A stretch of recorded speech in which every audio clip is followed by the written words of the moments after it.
அனைவருக்கும் வணக்கம். பாரம்பரிய திருவள்ளுவர் குலவம்சம் பிரசன்ன ஜோதிடர் சுப மாரிமுத்து திருப்பூரிலிருந்து இந்த பதிவு உங்களுக்காக. ஐயா வணக்கங்க ஐயா. வணக்கம் ஐயா. ஐயா இப்போது மக்கள் சார்பாக ஒரு கேள்வி இன்றைக்கி நான் கேட்கலான் இருக்கேன். கேளுங்க ஐயா. ஐயா, அதாவது இந்த ஜாதகத்தில் முடக்கு இருக்கு, ஜாதகத்தையும் முடக்கிருச்சு, கண்டிப்பாக அதனால் வாழ்க்கையில் நிறைய பிரச்சனைகள் அப்படின்னு சொல்லி நிறைய பேர் கேட்குறாங்க. கண்டிப்பாங்க ஐயா. இந்த முடக்குங்கிறது என்னங்க ஐயா? அதற்கும் கர்மாவுக்கு ஏதாவது சம்மந்தம் இருக்காங்க ஐயா? ரொம்ப பற்றி சொன்னீங்கன்னா ரொம்ப உதவியாக இருக்குங்க. நல்ல கேள்விங்க ஐயா. இந்த கர்மாவே முதல்ல எங்கேருந்து வருது அப்படிங்கிறது தான் இப்போ நம்ம சொல்ல போகிறோம். இதுவரைக்கும் எத்தனையோ கருத்துக்களெல்லாம் நீங்கள் இந்த உலகத்தில் கேட்டிருப்பீங்க. ஆனால் இந்த பதிவில் நீங்கள் பொறுமையோடு இந்த கருத்தை ஒரு இனிமையோடு நிதானமாக கேட்டிங்கன்னா உங்களுடைய ஊழ்வினை கர்மா எங்கிருந்து உருவாச்சு, இதனுடைய இந்த கர்மானால் நாம் என்ன கஷ்டப்படுறோம், நாம் இந்த பூமியில் பிறக்கிறதுக்கு என்ன வரம் வாங்கி வந்தோம், நம்ம பாவ புண்ணியமெல்லாம் ஜாதக கட்டத்தில் போய் எப்படி எடுக்கிறது, நம்மளுடைய தோஷம்னு சொல்கிறோமே அந்த தோஷம் எப்படி கிரியேட் ஆகுது, நம்ம இந்த பூமியில் பிறக்கும்போது கொண்டு வந்த கர்மாவா, இல்லை கடவுளே நம்மளுக்கு ஒரு தண்டனையாக கொடுத்த கர்மாவா, இல்லை நம்ம இந்த பூமிக்கு வந்ததுக்கு அப்புறம் செய்த கர்மாவா, இது எல்லாத்தையுமே நம்ம பொறுமையாக கேட்கணும்னா கண்டிப்பாக இந்த பதிவை நீங்கள் பொறுமையோடு கேளுங்க. உங்களுக்கு இதில் ஒரு பெரிய ஒரு ரகசியம் ஒன்று அடங்கியிருக்குது. அந்த ரகசியத்தை தான் இன்றைக்கி இந்த உலகத்துக்கு அரங்கேற்றம் பண்ணுறேன். இந்த முடக்கு நம்ம ஐயா கேட்டதில் ஒரு அற்புதமான ஒரு விஷயம் என்ன அப்படின்னு கேட்டிங்கன்னா, முடக்குங்கிறது அந்த காலத்தில் பெரிய திறமையை கட்டி போட்டு வச்சுட்டா நம்மனால் அது இயங்க முடியுமா? முடியாது இல்லைங்களா ஐயா? முடியாது. அப்போது அதே மாதிரி ஜாதக கட்டத்தில் நமக்கு வேண்டிய யோகத்தை கடவுளே நம்மளுக்கு நாம் செய்த பாவத்தினால அது முடக்கி வச்சிருச்சுன்னா அந்த பாவகத்தை அந்த ஜாதகர் அனுபவிக்க முடியுமா? அனுபவிக்க முடியாது. அப்போது அந்த அனுபவிக்க முடியாமல் வெளி உலகத்தில் போய் நம்ம தேடி போன பிறவியில் செய்த பாவத்தை இந்த பிறவியில் நீங்கள் தேடி கண்டுபிடிச்சி வாழ்க்கையில் நீங்கள் எப்போ மேலுக்கு வர்றது? அப்போது அந்த கர்மா 12 ராசி கட்டத்துக்குள்ள 27 நட்சத்திரத்தில் 9 கிரகங்களுக்குள்ள ஒரு பெரிய ஒரு ஆத்துமாத்துமான கர்மா, உங்கள் பூர்வ ஜென்ம கர்மா இதுக்குள்ளே எங்கேயோ ஒரு இடத்துல முடங்கியிருக்குது. இந்த முடக்க மட்டும் உங்கள் ஜாதகத்தில் நீங்கள் கண்டுபிடிச்சிட்டிங்கன்னா ஹைலைட்டாக வாழ்கிறதுக்கு, இந்த உலகத்தில் சுதந்திரமான வாழ்க்கை வாழ்கிறதுக்கு ஒரு மிகப்பெரிய பொக்கிஷம் உங்கள் ஜாதகத்துக்குள்ளேயே இருக்குது. அப்போது அந்த ஜாதகத்துக்குள்ளே நாம் போன பிறவியில் நம்ம கர்மா நாம் என்ன செய்திருப்போன்னு உங்களுக்குள்ளே பெரிய குழப்பம் இருக்கும். என்னங்க ஐயா, நீங்கள் என்ன கர்மா பண்ணிட்டு வந்தீங்க, நாம் போன பிறவியில் நம்ம யாரை ஒரு வதச்சோம், யாரை நம்ம மனசை புண்படுத்தினோம், நம்ம தாத்தாவுக்கு சோறு போட்டோமா, நம்ம பாட்டனுக்கு சோறு போட்டோமா, நம்ம முப்பாட்டனுக்கு சோறு போட்டோமா, நம்ம கொள்ளுப்பாட்டனுக்கு சோறு போட்டோமா, அப்போ நம்ம அப்பாவுக்கு நம்மளை பெற்றவருக்கு நம்ம சாப்பாடு கொடுத்தோமா, இவங்களுக்கெல்லாம் நம்ம சேவை பணிமடைகள் செஞ்சோமா, நம்மளுடைய உறவுகளுக்கெல்லாம் அரவணைச்சு போனோமா, நம்மளுடைய இந்த மாதிரி நாம் இரத்த சம்பந்த உறவுகளை இருந்து தான் இந்த உலகத்துக்கு நம்ம வெளியில் வந்திருப்போம். அப்போது வெளியில் நீங்கள் நிற்கிறீங்க, அப்படியே மேலே போய் பார்த்தீங்கன்னா ஒரு 7 தலைமுறையில் ஒவ்வொருத்தரும் செய்த கர்மாவெல்லாம் நம்ம பிளட்டு ரிலேட்டிவாக இப்போ நீங்கள் கரண்ட்டில் இருக்கிறவங்க கிட்ட தான் டெபாசிட் பண்ணியிருக்கோம். அப்போ இது தெரியாமல் நாம் ஜாதகத்துக்குள்ளே போய் தசாபுத்தி நல்லா தனுங்க இருக்குது, நான் ரொம்ப கஷ்டப்படுறேன், என் ஜாதகத்தில் போய் பார்த்தேன் எல்லா கிரகங்களும் நல்ல வலிமையாக இருக்குன்னு தான் சொன்னாங்க, ஆனால் இன்னும் என்னுடைய கடன் அடையலை, இன்னும் என்னோடய கர்ம தீர்ந்த மாதிரியே தெரியல, எனக்குள்ளே ஒரு தாட்டு என்னமோ நான் ஒரு பின்தங்கின வாழ்க்கையிலே வாழ்ந்துட்டுருக்கேன் அப்படின்னு நீங்கள் சொல்லும்போது, அப்போ இதையெல்லாம் தாண்டி ஒரு கர்மா உங்களுடைய ராசி கட்டத்துக்குள்ளே எங்கேயோ ஒரு பக்கத்தில் ரகசியமாக புதைஞ்சிருக்கு. அப்போது அந்த ரகசியமாக புதைஞ்சிக்கக்கூடிய அந்த முடக்கு தான் இன்றைக்கி இந்த உலகத்துக்குள்ளே நீங்கள் தெரிஞ்சுக்கக்கூடிய விஷயம். அப்போ அந்த முடக்குங்கிறது ஒன்று உண்மை. இந்த உலகத்துக்கு நம்மளை எல்லாத்துலேயும் நல்லா யோசிச்சு பாருங்கள். 12 ராசி கட்டம் இருக்குதுங்களா ஐயா? ஆமாங்க ஐயா. ஆனால் கிரகம் எத்தனை இருக்குதுங்க? 9 தான் இருக்குங்க ஐயா. ஆமாம், 12 ராசிக்கு 12 கட்டத்துக்கு 12 கிரகம் கொடுத்துருக்கலாமல்ல கடவுள். அப்போ ஏன் 3 கட்டத்தை மட்டும் எம்டி பண்ணி மீதி 9 கிரகத்தை வச்சுக்கிறாருன்னா, அப்போ நாம் செய்த 3 தலைமுறை கர்மாவுக்கு அது எந்த கட்டம் பிளாக் ஆகுதோ அந்த கட்டத்துக்குள்ளே ஏதோ ஒரு ரகசியம் இருக்கிறனால தானே எங்கேயோ ஒரு பக்கத்தில் நீங்கள் கண்டிப்பாக கர்மாவில் மாட்டுவீங்கிறது கடவுளே படைச்சு தானே இதை உருவாக்கியிருக்காரு. 12 ராசிக்கு 12 கட்டம் கொடுத்துருந்தா எங்கே நீங்கள் சுற்றி வந்தாலும் ஏதோ ஒரு வீட்டுக்குள்ளே போய் உட்காந்துக்கலாம். ஆனால் ஒரு வீடு சுத்தமாக இருக்குது, ஒரு வீட்டில் 4 கிரகம் இருக்குது, ஒரு வீட்டில் 3 கிரகம் இருக்குது, ஒரு வீட்டில் 5 கிரகம் இருக்குது, ஒரு 3 வீடு 4 வீடு காலியாக இருக்குது. அப்போ எங்கேயோ ஒரு ராசி கட்டத்துக்குள்ளேயே கடவுளுடைய கர்மா விளையாட்டு, அது ரகசிய விளையாட்டு தான். அப்போது இந்த இடத்துல தான் உங்கள் ஜாதகத்தில் முடக்கு இருக்குது. இந்த முடக்கை நீங்கள் எப்படியெல்லாம் அதை ஆராய்ச்சி பண்ணி கண்டுபிடிக்க முடியும் அப்படிங்கிற ஒரு விஷயத்தை தான் இன்றைக்கி நம்ம இந்த உலகத்துக்குள்ளே இதை நுழைக்க போகிறேன். இப்போ அப்பா செய்த பாவம்னு ஒன்று இருக்குமில்லங்க ஐயா, நம்ம அறியாத வயசில் தெரியாதில்ல, அப்பா செய்த பாவம்னு இருக்கும். அப்பாவுடைய சொத்து பிள்ளைக்குத்தானா, அப்பாவுடைய பாவம் பிள்ளைக்குத்தானே, என்னங்க ஐயா? சரி, அப்போ தாத்தா இருக்கிறாரு, தாத்தாவுடைய கர்மா உயிர் எங்கே எழுதி வைக்கிறாருங்க? அப்போது மகனை விட்டுறாரு. அப்போ தாத்தா மாதிரியே முகம் இருக்குது, தாத்தா மாதிரியே அவருடைய நடை உடை பாவனை இருக்குது, அவர் தாத்தாவுடைய ஜீனு தான் அப்படின்னு இவர் சொல்லும்போது, அப்போ தாத்தாவுடைய சொத்து பேரனுக்கு சொந்தம்னா தாத்தாவுடைய பாவம் எங்கே போகுங்க? Very good. அப்போ அப்போது இந்த கர்மா எப்படி டிரான்ஸ்ஃபர் ஆகுதுன்னு உங்களுக்கு தெரியுதா? அப்போ நீங்கள் போன பிறவியில் அந்த தாத்தாவுடைய பேரனை நீங்கள் பிறக்கிறதுக்கு கர்மம் உங்களை செயல்பட வச்சுருக்குது. அதனால் நீங்கள் தாத்தாங்கிறீங்க. அதனால் அந்த கௌரவமாக எங்கள் தாத்தா சம்பாரித்த சொத்து நான் தான் அனுபவிக்கணுங்கிற விதியை நீங்கள் உருவாக்கிறீங்க. அப்போது இந்த ஜாதகத்தில் அந்த ஊழ்வினை தோஷந்தான் ஏதோ ஒரு வழியில் உங்களை கர்மாவை செயல்படுத்துது. அதனால தான் இந்த ஜாதகத்தில் எந்த ஒரு முடக்கை எடுக்கிறதா இருந்தாலும் சூரியன் என்ற நட்சத்திரம் எதுவோ அந்த நட்சத்திரத்துக்கு எந்த வீடு முடக்காகுதோ அங்கே தான் உங்களுடைய கர்மா ஒளிஞ்சிருக்கும். இதுதான் உங்களுடைய பெரிய ஒரு பொக்கிஷமான ரகசியம். சரிங்க ஐயா, இப்போ இதில் நவகிரகங்கள் 9 இருக்கும்போது ஏன் சூரியனை மட்டும் நம்ம இதில் எடுத்துக்கணும்னு நீங்கள் சொல்கிறீங்க? நல்ல கேள்விங்க ஐயா. நீங்கள் கேட்டீங்க பார்த்தீங்களா, 9 நவகிரகம் இருக்கும்போது சூரியனை மட்டும், அந்த சூரியன் என்ற நட்சத்திரம் பிறக்கும்போது அந்த வீடு மட்டும் முடக்காகுன்னு நீங்கள் கேட்டீங்க இல்லையா?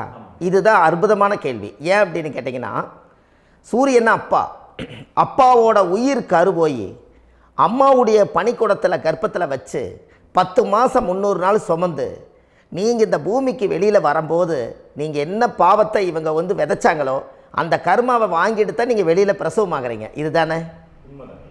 அப்போ சூரியன் என்ற நட்சத்திரம், அந்த சூரியனுங்கிறது உயிர் கருவல்லவா, அப்பாவுடைய உயிரணுக்கள் அம்மாவுடைய கருவிக்குள்ளே போய் நாம் குழந்தை வடிவத்தில் இருந்து 300 நாள் பாவ உன்னித்த பதிவில் ஏட்டு எழுதி ஒரு ஜாதகத்தை கையில் கொடுத்து பிறந்த உடனே உங்களுக்கு ஒரு ஏட்டை பெரட்டி நீ இப்படித்தான் விதி, இனிமேல் இப்படித்தான் நீ வாழணும்னு சொல்லி உங்கள் கர்மாவை நீங்கள் கர்மாவோடு தானே வெளியில் பிறக்கிறீங்க. அப்போ சூரியன் என்ற நட்சத்திரம் தானே இந்த உலகத்துக்கு ஒரு பெரிய ஒரு மகத்துவம். இப்போ பாருங்கள், விடிய வரைக்கும் நம்ம முழிச்சிட்ருக்குறோம், காலையில் சூரிய உதயமானால் அவங்கவுங்க செயல்படுறோம். மீதி எல்லா கிரகங்களுக்குமே வெளிச்சத்தை கொடுக்கக்கூடிய சக்தி சூரியனுடைய பிம்ப ஒளிக்குத்தானே உண்டு, என்னங்க ஐயா? அதனால தான் மேசத்து உச்ச வீடுன்னு சொல்லி மேசத்தை உச்சம்னு சொல்லி சூரிய உச்சத்தை அங்கே தான் வச்சாங்க. அப்போது அந்த காலச்சக்கரத்துக்கு 5ஆம் இடம் பூர்வ புண்ணியஸ்தானத்தில் போய் சிம்மத்தில் கொண்டு போய் சூரியனை ஆட்சி வீடுன்னு வச்சாங்க. அப்போது சூரியனில் இருந்து தான் அந்த மையப்புள்ளி உருவாகுது.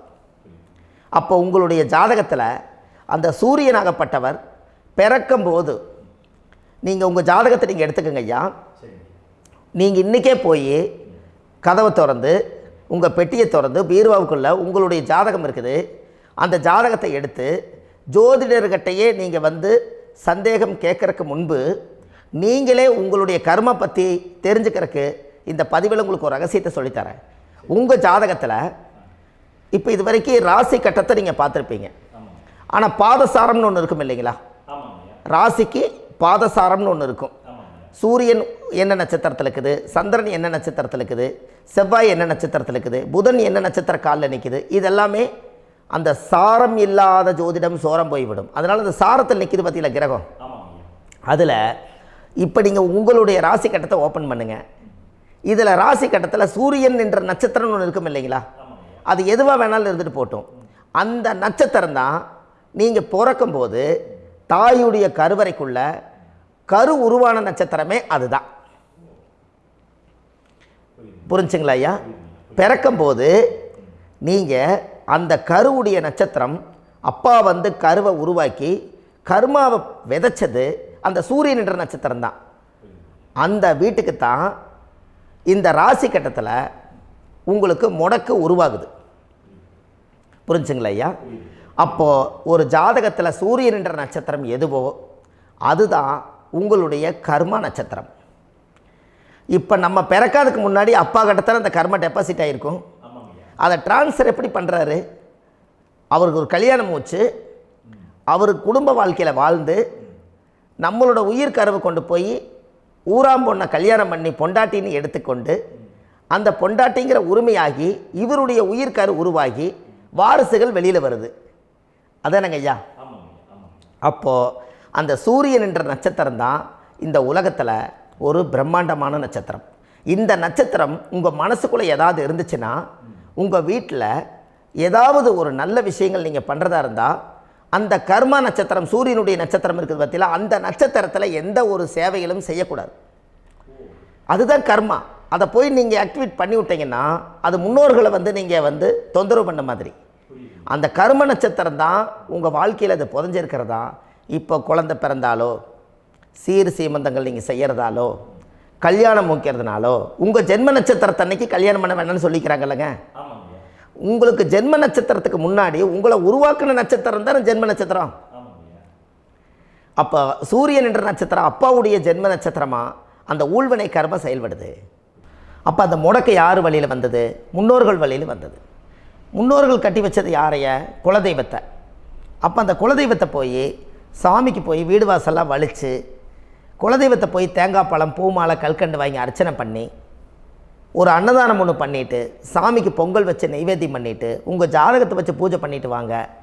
அதுக்கப்புறம் தான் உங்கள் கர்மாவை கண்டுபிடிக்கிறதுக்கு வழியே பிறக்கும். குலதெய்வத்தை வணங்காமல் கோவிந்தா கோவிந்தா என்று பல தெய்வத்தை வணங்கினாலும் பலனொன்றும் இல்லைன்னு அந்த காலத்தில் முன்னோர்கள் சொல்லி வச்சுக்கிறாங்களா இல்லைங்களா?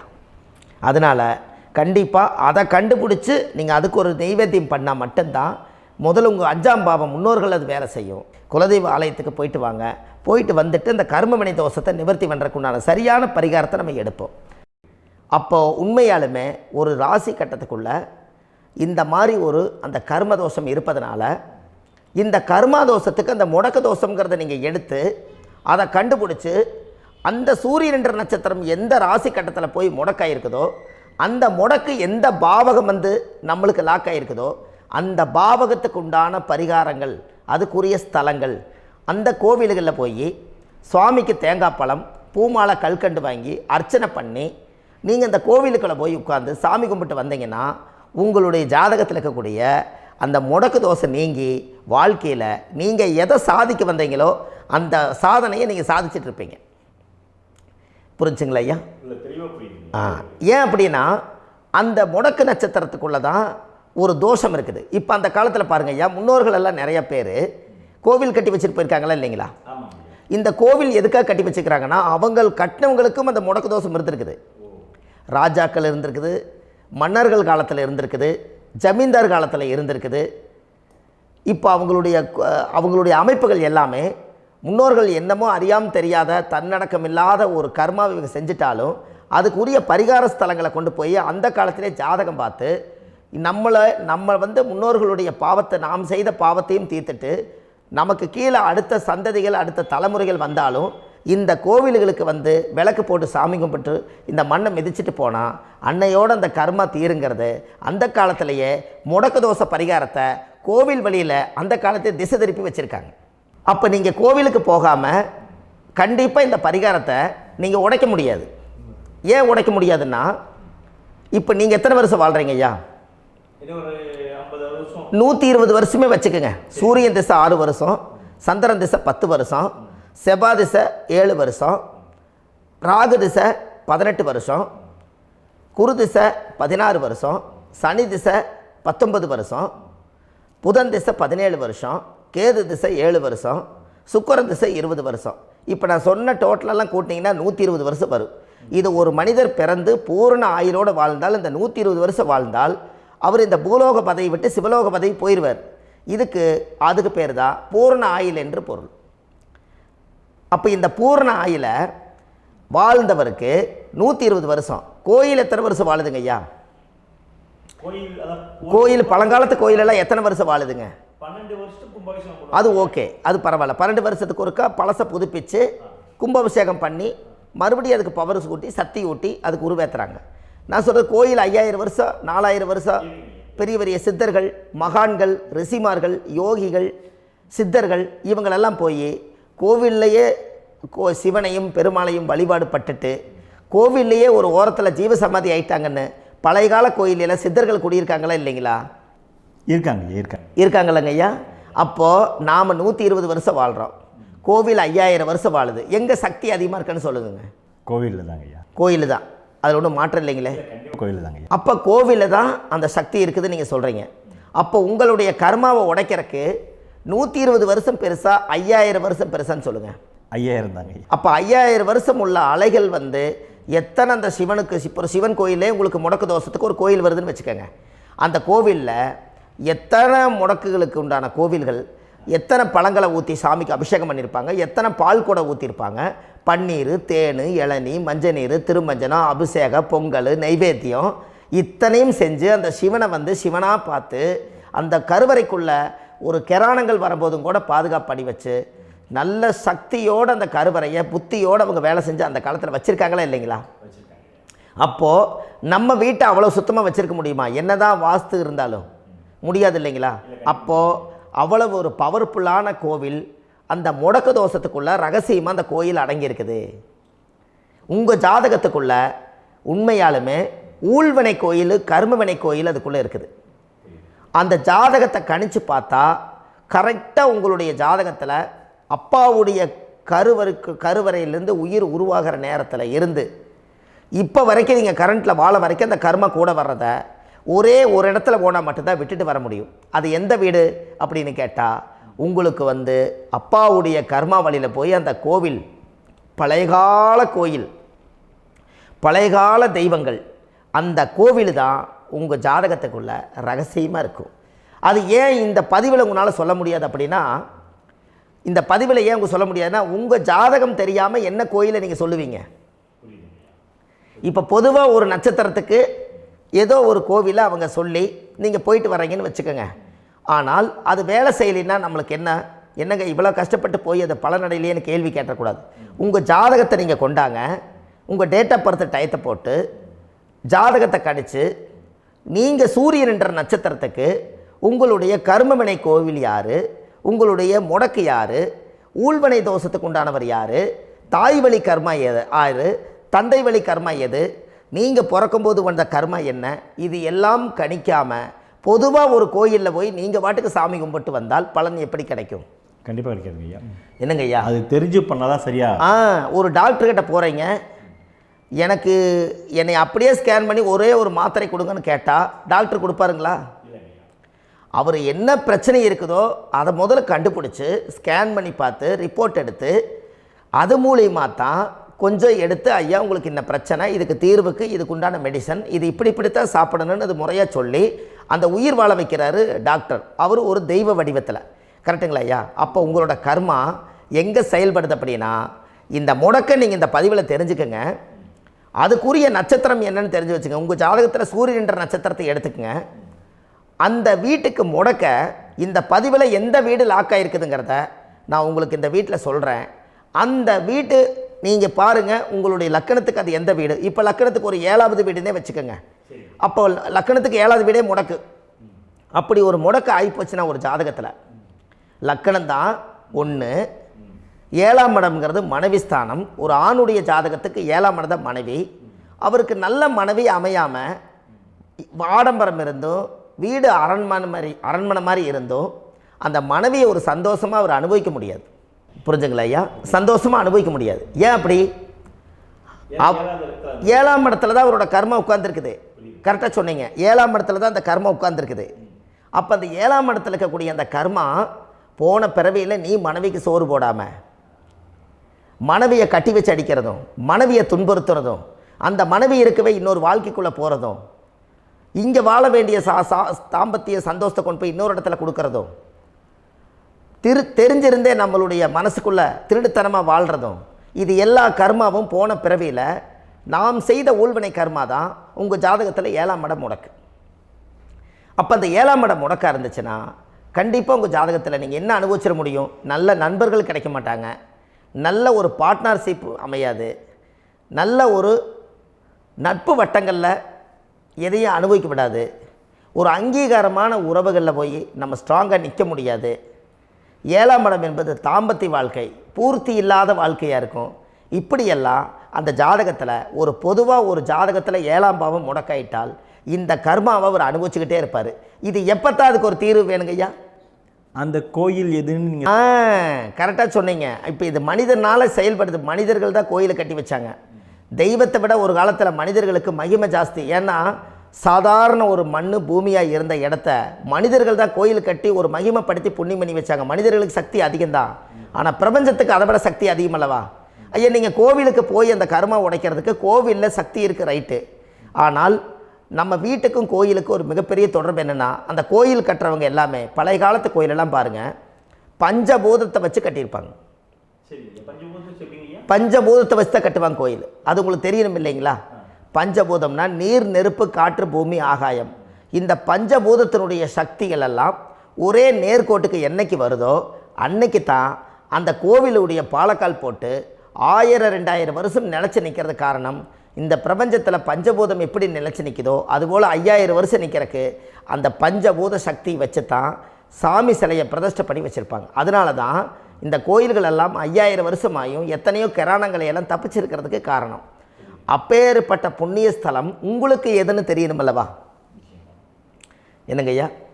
அப்பேற்பட்ட புண்ணிய ஸ்தலம் உங்களுக்கு எதுன்னு தெரிஞ்சால் தானே நீங்கள் போய் செய்ய முடியும், இல்லாட்டி கண்டிப்பாக தெரியாது. அப்போ இந்த முடக்கு தோஷத்தை கடவுள்கிட்ட கொண்டு போய் ஒப்படைக்கணும். நாம் பிறக்கும் போது கொண்டு வந்த கர்மாவை நாம் இருக்கும் காலத்தில் கொண்டு போய் இந்த கர்மாவை சுத்தப்படுத்தி, நீங்கள் பாவ ஆத்மாவை இந்த பூமியில் பிறந்து பூலோகத்தில் எல்லா புண்ணியத்தையும் செஞ்சுட்டு இந்த பூலோகத்தை விட்டு நீங்கள் போகும்போது புனித ஆத்மாவாக போகணுன்னா உங்கள் கர்மாவை கொண்டுட்டு போகாதீங்க, கர்மாவை நிவர்த்தி செய்யுங்க. என்னங்க ஐயா?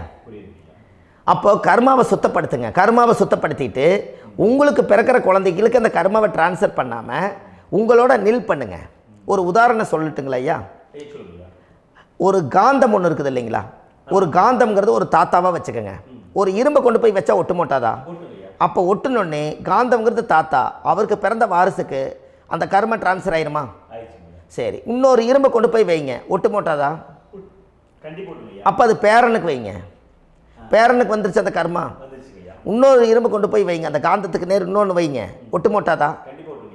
அப்போ அதை கொண்டு போய் நம்ம கொள்ளு பேரனுக்கு வைங்க. இப்படியே டிரான்ஸ்ஃபர் ஆகி தலைமுறையாக இந்த கர்மா தொடர்ந்துக்கிட்டே இருக்குது. இந்த இடத்துல கொண்டு போய் காந்தத்துக்கு இரும்பு ஒட்டிகிட்டே இருக்குதுல்ல, இந்த இடத்துல ஒரு மரக்கட்டை செஞ்சு கொண்டு போய் கரெக்டாக வச்சுக்கினே போட்டுமா? அந்த மரக்கட்டையை கொண்டு போய் வைக்கிறவர் யார்? மரக்கட்டை வச்சுட்டு அடுத்த வாரிசு புனிதமாக பிறந்துட்டு அந்த மேலே இருக்கிற கர்மாலாம் இந்த அடுத்த இதுக்கு வராதில்ல. இதுதாங்க ஐயா கர்மா. தொடர்ந்து வரக்கூடிய கர்மாவை அதை நில் பண்ணணுங்கிறதுக்கு பேர் தான் இந்த உதாரணத்தை சொன்னவங்களுக்கு. அப்போ நாம் இந்த பூலோகத்தில் நம்ம ஒரு தாயுடைய கருவறையில் இருந்து தொப்புள் கொடி அறுக்கும் நேரம் நாம் என்ன கர்மாவை வாங்கி வந்திருந்தாலும் அதையெல்லாம் ஆராய்ச்சி செய்து ஜாதகத்தில் முழுமையாக கண்டுபிடிச்சி ஒரு காலம் இல்லைனாலும் ஒரு காலம் நம்ம நல்லா இருக்கிறதுக்காக, நம்ம வாரிசுகள் எல்லாம் நலமடைஞ்சு வளமடைஞ்சு வர்றதுக்காக இந்த கர்மா தோஷத்தை கரெக்டாக கண்டுபிடிச்சி சரியான கோவிலுக்கு போய் நீங்கள் கர்மாவை நிவர்த்தி பண்ணி அங்கே பூஜை புனஸ்தானங்கள், சகசரநாம பூஜைகள், ஓமங்கள், வழிபாடுகள் இதெல்லாம் நீங்கள் செஞ்சு உங்களுடைய பாவத்தை எல்லாம் கழித்து உங்கள் ஜாதகத்தவே யோகமாக மாற்ற முடியும். கண்டிப்பாக மாற்ற முடியும். ஏன்னா நம்ம யாரை நம்பி செய்கிறோம்? சரியான கடவுள்கிட்ட வழிகாமிக்க போகிறோம். அப்போ கடவுள் பொய்யாயிருவாரா? ஐயா நம்ம அதாவது அந்த காலத்தை சொல்லுவாங்க, சத்தியுள்ள சாமி கும்பிட்டு புத்தி உள்ள உள்ளே பெக்கணும்னு சொன்னாங்க. 16 வதபதன்னு பெக்கலை, எல்லாம் அறிவோடு பெற்றாங்க. அதனால் எல்லாமே தாய் தந்தைகள் பேச்சை கேட்டாங்க. அன்றைக்கி எல்லாருமே தாய் தந்தைகளுக்கு தூணாக நின்னாங்க. அப்போ அந்த காலத்தில் சத்தியுள்ள சாமி கும்பிட்டு புத்தி உள்ள உள்ளே பெக்கணும்னு சொல்லி அன்றைக்கி அறிவோடு பெற்று இந்த கர்மாவை ஆளுக்கு ஒரு கர்மாவை டிரான்ஸ்ஃபரை பிரித்து எல்லாரும் சுத்தப்படுத்தினாங்க. இன்றைக்கி நம்ம ஒரு குழந்தை 2 குழந்தை பெற்று வச்சுருக்கோம். அவங்களுக்கே இவ்வளவு கர்மா வந்துருச்சுன்னா இந்த குழந்தைகளுக்கு என்னைக்கு இந்த கர்மாவை போய் கண்டுபிடிச்சி நீங்கள் எப்போ சரி பண்ணுவீங்கன்னு. அப்போ இந்த வாழ்க்கையில் ஏதோ ஒரு பிரபஞ்ச சக்தி நம்மளை அறியாமல் என்னமோ ஒரு இயக்கத்தில் கொண்டு போய் விட்டுருச்சுங்களா? அப்போ இனிமேலாவது இந்த கர்மாவில் இருந்து கண்டிப்பாக நம்ம நிவர்த்தி ஆகணும்னு சொன்னால் இந்த முடக்கு தோஷத்தை யாரெல்லாம் கண்டுபிடிச்சி இந்த ஊழ்வினை கர்மாவில் இருந்து நாம் கருவறையில் சுமக்கும் போது 10 மாதம் நீங்களாம் என்னென்ன நினச்சிருப்பீங்க? அதாவது கருவறைக்குள்ள கருப்பாக ஒரு பிண்டம் இடப்பக்கம் கிடக்கையில் இந்த பூமிக்கு வரும்போது நீங்கள் என்னென்ன நினச்சிருப்பீங்க? இந்த பிறந்ததுக்கு அப்புறம் வந்து தான் அம்மா தெரியுது, அப்பா தெரியுது, தாத்தா தெரியுது, பாட்டி தெரியுது, இந்த உலகத்தில் கண்கொள்ளாத காட்சிகள் எல்லாம் தெரியுது, எல்லாம் தெரியுது. ஆனால் 10 மாதம் உங்கள் வாழ்க்கையில் நீங்கள் இருக்கும்போது நீங்கள் என்னென்னலாம் நினச்சி இந்த பதிவில் இறைவன் கொடுத்தாரோ அதையெல்லாம் அனுபவிக்கத்தான் வந்தீங்க. அதுக்கு இடையில இருக்கிறதான கர்மா. இந்த ஒரு விஷயம் உங்களுக்கு கிடச்சிருச்சுன்னா நீங்கள் எல்லாருமே ராஜயோகமாக பிழைப்பீங்கள்ல. இதில் ஏழை பணக்கார யாரையுமே சொல்ல வரல. அவங்க பிறக்கும்போது புண்ணியத்தை பொறுத்து தான் போன ஜென்மத்தில் நம்ம என்ன புண்ணியங்கள் பண்ணி வச்சோமோ அந்த புண்ணியத்தில் இன்றைக்கி நல்லா வாழ்கிறாங்க. ஒருத்தர் கேட்டார், என் ஜாதகத்தில்ங்க எங்கூட படித்தவர் இடம் வாங்கிட்டார், வீடு வாசல் கட்டிட்டார், தொழில் பண்ணிட்டார், நல்லா இருக்கார், ஆனால் நான் இன்னும் அப்படியே தான் இருக்கிறேங்கன்னு ஒருத்தர் கேட்டார். அதுக்கு ஒரு கருத்து என்னென்னா, டேட் ஆஃப் பர்த் ஒன்று தான், டைம் ஒன்று தானே வச்சுக்கோங்க. அவங்க அப்பா செஞ்ச புண்ணியம் வேறு, நீங்கள் செஞ்ச பாவங்கள் வேறு. அவர் செஞ்ச புண்ணியத்தினால அவருக்கு எல்லாமே முன்னாடி கிடைக்குது. நீ கர்மாவெல்லாம் கழிச்சிட்டீங்கன்னா பின்னாடி கிடைக்க போகுது. இதில் மற்றவங்களை பற்றி வேற்றுமையாக நினைக்கிறதுல எந்த ஒரு இதுவுமே இல்லை. அப்போ ஒருத்தர் பார்த்து ஒருத்தர் வாழ வேண்டாம். உங்களுடைய சுய அறிவை வச்சு இந்த பூலோகத்தில் இந்த பூமியில் நீங்கள் 4 தெரிஞ்சு நல்ல விதமாக கற்றுக்கிட்டு இந்த உலகத்தில் சிறப்பாக வாழ கற்றுக்குங்க. அதுக்கு அந்த ஊழ்வினை தோஷத்தை கண்டுபிடிங்க. உங்களுக்குன்னு ஒரு முடக்கு இருக்குதுங்கிறத இன்றைக்கி நீங்கள் எழுதி வைங்க. அதை எப்படியாவது கண்டுபிடிங்க, அதை தேடுங்க. ஒரு முறை நீங்கள் ஜாதகத்தை கொண்டு வாங்க. அந்த ஜாதகத்தை கொண்டு வந்து உங்கள் பாவகத்தில் எத்தனாம் பாவம் முடக்காயிருக்குதுன்னு பாருங்கள். அந்த பாவகம் முடக்காயிருச்சுன்னா உங்கள் வாழ்க்கையில் அதிலிருந்து உங்களால் வெளியில் வரவே முடியாது, கண்டிப்பாக வர முடியாது. அதை நீங்கள் கண்டுபிடிச்சா மட்டும்தான் நீங்கள் மேலே வர முடியும். ஏன்னா நிறைய பரிகாரங்கள், பூஜைகள், யாகங்கள், ஓமங்கள் எல்லாம் செய்து வச்சும் கூட அந்த கர்மவினைக்கு உண்டான கோவிலுக்கு போய் அந்த 5000 வருஷ பழமை வாய்ந்த தெய்வத்துக்கிட்ட போய் நீங்கள் முறையிட்டு விளக்கு போட்டு உங்கள் கர்மத்தை எல்லாம் நான் நீ தான் தீர்த்து கொடுக்கணும்னு சொல்லி நம்பிக்கையோடு நீங்கள் போய் அந்த சரணாகதி அடையிறீங்க பாருங்கள், அங்கே தான் உங்கள் கர்மாவை எடுத்து விடுறாரு. அப்போ இந்த ரகசியம் உங்களுக்கு வேணுமல்லவா? அப்போ உங்கள் ஜாதகத்தில் எங்கே முடங்கி அதுக்குரிய கோவில்கள் எல்லாம் என்ன, அதுக்கு தான பரிகாரம் என்ன, அதுக்கு நீர் பரிகாரம் என்ன, யாத்திரை பரிகாரங்கள் என்ன, நீங்கள் வீட்டில் இருந்தே செயல்படுத்தக்கூடிய பரிகாரங்கள் என்ன, பரிகாரம் கோவிலுக்கு போய்த்தான் நடக்குமா, இல்லை நாம் வீட்டில் வச்சு வணங்குறதுனால நடக்குமா, நாம் செய்யக்கூடிய தர்ம பரிகாரங்கள் என்ன, தான பரிகாரங்கள் என்ன, இப்படி பல விதமாக இருக்கிறனால உங்கள் ஜாதகத்துக்கு எந்த மாதிரி பரிகாரம் கனெக்ட் ஆகுதுங்கிறது தெரியணும். இது தெரியாமல் கண்டிப்பாக உங்களால் செயல்படுத்துறது ரொம்ப கஷ்டம். இதனால் இதை நீங்கள் தெரிஞ்சுக்கணும்னா இப்போ நம்ம பாருங்கள், நீங்கள் அந்த தெரிஞ்சுக்கிட்டாலே உங்கள் வாழ்க்கையில் ஒரு டைம் தான் நீங்கள் தெரிஞ்சுக்க போகிறீங்க. உங்களுடைய கர்மா என்ன, நீங்கள் எங்கே செயல்பட்டு போயிட்டுருக்கிறீங்க, உங்கள் போகிற பாதை சரியா இல்லை அந்த பாதையில் முள்ளு கல் இருக்குதா, இது எல்லாம் உங்களுக்கு தெரியலனா இந்த முடக்கை கண்டுபிடிக்கக்கூடிய சக்தி வாய்ந்த இந்த கர்மாவை நிவர்த்தி பண்ணுறதுக்கு வழிகள் இருக்குது. அதனால் நீங்கள் கண்டிப்பாக இந்த முடக்கை தெரிஞ்சுக்கணும். இந்த முடக்கு ராசினா என்ன உண்மையாலுமே உங்கள் வாழ்க்கையில் நீங்கள் தெரிஞ்சு இனிமேல் உங்கள் வாழ்க்கையில் இதுவரையிலும் கர்மாவுக்குள்ளேயே கஷ்டப்பட்டீங்க, வழி தெரியாமல் கண்ணை கட்டி காட்டில் விட்ட மாதிரி இருந்தீங்க. இனி அப்படி இருக்க வேண்டாம். உங்கள் ஜாதகத்தில் 12 ராசி கட்டத்தில் 9 கிரகம் போகும், மீனி 3 கிரகம், 3 கட்டம் உங்களுக்கு எங்கேயோ ஒரு பக்கத்தில் 3 கட்டம் எம்டியாக தான் இருக்கும். கரெக்டுங்களா? அது இல்லாமல் ஒரு ஜாதகம் பிறக்காது. ஏன்னா 9 கிரகத்துக்கு 9 கணக்கு போட்டால் 3 கட்டம் எம்டியாக தான் நிற்குது. அந்த கட்டத்துக்குள்ளே எந்த நட்சத்திரத்தில், எந்த சாரத்தில், எத்தனாவது டிகிரியில், எத்தனாவது பாத சாரத்தில், எத்தனை வெகுளையில், எத்தனை செகண்டுக்குள்ளே இந்த கர்மா உள்ளே புகுந்து உங்களை செயல்படுத்துதுங்கிறத கண்டிப்பாக உங்கள் ஜாதகத்தை கொடுங்க. பார்த்து இந்த விஷயத்தை சொல்கிறேன், நீங்கள் அந்த இடத்துக்கு போய் நிவர்த்தி பண்ணிவிட்டு உங்கள் வாழ்க்கையில் கொஞ்சம் காலம் வாழ போகிறீங்க. பாருங்கள், பிறந்ததுலேருந்து 20 வருஷத்துக்குள்ளே இளமையாக வாழ்கிறீங்க, குழந்தையாக வாழ்கிறீங்க. 20லேருந்து 40 வயசுக்குள்ளே தான் உங்களுக்கு ஒரு பொண்ணை பார்த்து கல்யாணம் பண்ணி ஒரு கரு உருவாக்குறீங்க. அதுக்கப்புறம் 40லேருந்து 60க்குள்ளே குழந்தை பெற்று கடமை முடிச்சிடுறீங்க. 60 வயசுக்கு மேலே ரிட்டையர்ட் ஆகிடுறீங்க. இந்த 20க்கும் 60க்கும் இல்லாத 20லேருந்து இந்த 40 வயசுக்குள்ளே உங்களோட தேடல் என்னவோ அது வாழ வேண்டிய சுகபோகமான வாழ்க்கை எல்லாமே அந்த 40க்குள்ளே தான் இருக்குது. இந்த 40க்குள்ளே இருக்கக்கூடிய வாழ்க்கையை இந்த கர்மா தெரியாமல் காலத்தை வீணாக்க வேண்டாம். வாழ வேண்டிய வயசில் நீங்கள் வாழணும். அதுக்குரிய கர்மாவை நீங்கள் சுத்தப்படுத்துங்க. எப்படியெல்லாம் நீங்கள் சந்தோஷமாக வாழ்கிறீங்கன்னு எனக்கு ஒரு தகவல் கொடுங்க. வேறு லெவலில் நீங்கள் இருப்பீங்க. கண்டிப்பாக இந்த பதிவில் உங்களுக்கு நான் இந்த விஷயத்தை கொடுக்க போகிறேன். இந்த முடக்கு நட்சத்திரங்கள் என்ன அப்படிங்கிறத இந்த பதிவில் நீங்கள் ஒரு நோட் ஒன்று எடுத்துக்கோங்க, குறித்து வச்சுக்கோங்க. இதில் இருந்து அவங்கவுங்களுக்கு முடக்கு நட்சத்திரம் என்னங்கிறத இந்த பதிவில் நான் உங்களுக்கு கொடுக்குறேன். இந்த வீடு தான் அது முடக்குங்கிறத சொல்கிறேன். இதையெல்லாம் நீங்கள் தெரிஞ்சு உங்கள் ஜாதகத்தவே நீங்கள் முடக்கு எடுத்து கண்டிப்பாக உங்கள் வாழ்க்கையில் நீங்கள் நல்லா இருப்பீங்க. அதுக்கு ஒரு நோட் எடுத்து வச்சுக்கோங்க. இது வரைக்கும் கர்மாவை பற்றி நம்ம பேசினோம். உங்கள் ஜாதகத்தில் சூரியன் என்ற நட்சத்திரத்துக்கு தான் முடக்குன்னு சொன்னீங்களே, எந்த வீடுங்கிற ரகசியத்தை இன்றைக்கி நம்ம எல்லோரும் தெரிஞ்சுக்கலாமா? இத்தனை காலமாக நீங்கள் தெரிஞ்சுக்காத ஒரு ரகசியத்தை இன்றைக்கி உங்கள் ஜாதக கட்டத்தில் நீங்களே முடக்க கண்டுபிடிச்சி அதுக்குண்டான பலனை தேட போகிறீங்க. அந்த தேடல் தான் உங்களை கொண்டு போய் உட்கார வைக்க போகுது. ஒரு உதாரணம், உங்கள் ஜாதகத்தில் பாதசாரம் இருக்குது அல்லவா? அந்த பாதசாரத்தில் சூரியன் என்ற நட்சத்திரம், சூரியன் நின்ற நட்சத்திரம் பாதசாரத்தில் கரெக்டாக எடுங்க. சூரியன் என்ற நட்சத்திரம் உங்களுக்கு பூரட்டாதி நட்சத்திரத்தில் இருந்தால் கன்னி ராசி வீடு தான் முடக்கு ராசி. அப்போ உங்கள் வாழ்க்கையில் அந்த முடக்கு ராசியை கண்டுபிடிச்சி உங்கள் லக்னத்துக்கு அது எத்தனாம் பாவம் நீங்கள் தெரிஞ்சுக்கங்க. சூரியன் என்ற நட்சத்திரம் பூரட்டாதி நட்சத்திரமாக இருந்தால் அது கன்னி ராசி வீடு தான் முடக்கு ராசி. கண்டிப்பாக உங்கள் வாழ்க்கையில் உங்கள் லக்னத்துக்கு அது எத்தனாம் பாவகமோ அந்த பாவகத்தை நீங்கள் அனுபவிச்சுட்டு இருக்க முடியாது. அங்கே தான் உங்களுக்கு கர்மா ஒளிஞ்சிருக்கும். அதை நீங்கள் கண்டுபிடிச்சி அதுக்குரிய வழிபாட்டு ஸ்தலங்களும் அதுக்குண்டான பூஜை புனஸ்தானங்களும் அதுக்கு என்ன மாதிரி பரிகாரங்கள் உங்கள் ஜாதகத்தில் இருக்குதுன்னு அது புதஞ்சிருக்கும். அதையெல்லாம் கண்டுபிடிச்சி அந்த கர்மாவை நீங்கள் சுத்தப்படுத்தியாச்சுன்னா கண்டிப்பாக உங்கள் வாழ்க்கை ரொம்ப நல்லாயிருக்கும். பிறப்பே வாழ்க்கையில் ஒரு சரித்திரத்தை உருவாக்குறதுக்கு தான். உத்திரட்டாதி நட்சத்திரத்தை பற்றி அடுத்த பதிவில் பார்ப்போம். நம்ம ஆன்லைன்லேயே ஜாதகம் பார்க்குறோம். உங்கள் date of birth time place கொடுத்தீங்கன்னா போதும், உங்களுக்கு ஜாதகத்தை கணிச்சு ஃபோன்லேயே உங்களுக்கு கர்ம ராசி கண்டுபிடிச்சி உங்களுக்கு உண்டான கர்ம பரிகாரத்தை சொல்லி உங்கள் வாழ்க்கையில் ஒரு வெளிச்சத்தை கொண்டு வர்றதுக்கு என்றைக்கும் உங்களுக்கு உறுதுணையாக இருப்பேன். நீங்கள் கண்டிப்பாக இந்த பதிவுகள் எல்லாம் இது உங்களுக்காகத்தான். இது அதிகாலை நேரத்தில் பிரம்ம முகூர்த்தத்தில் இந்த பதிவை உங்களுக்கு முழுமையாக சமர்ப்பணம் பண்ணுறேன்.